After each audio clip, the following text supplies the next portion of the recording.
नमस्कार. माझ्या सर्व जिवलग मित्रांसाठी समर्पित. मित्र. मैत्री केली तर जात पाहू नका आणि मदत केली तर ती बोलून दाखवू नका. कारण कोणत्याही बाटलीचा सील आणि दोस्तांचा दिल एकदा तोडला की विषय संपला. मित्र गरज म्हणून नाही तर सवय म्हणून जोडा. कारण गरज संपते पण सवय कधीच सुटत नाही. मित्र नावाची ही दैवी देणगी जीवापाड जपून ठेवा. कारण जीवनातील अर्धा गोडवा हा मित्रांमुळेच असतो. कोणीतरी विचारलं, मित्रांमध्ये एवढं काय विशेष नातेवाईकांपेक्षा? त्यानं सांगितलं, मित्र हे फक्त मित्र असतात. त्यात सख्खे, चुलत, मावस, सावत्र असं काही नसतं.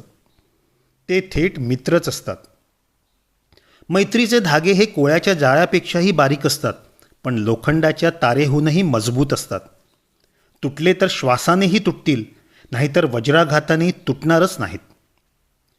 प्रत्येक दुखण्यावर दवाखान्यात उपचार होतातच असं नाही.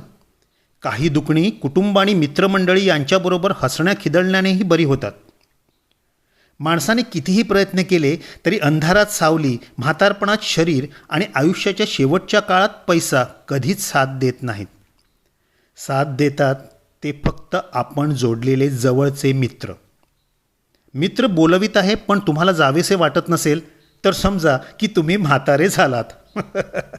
म्हातारपण येऊ न देणं आपल्या हातातच आहे ना. चला तर मित्रांसोबत रहा व आनंदात जीवनभर जगत रहा. धन्यवाद.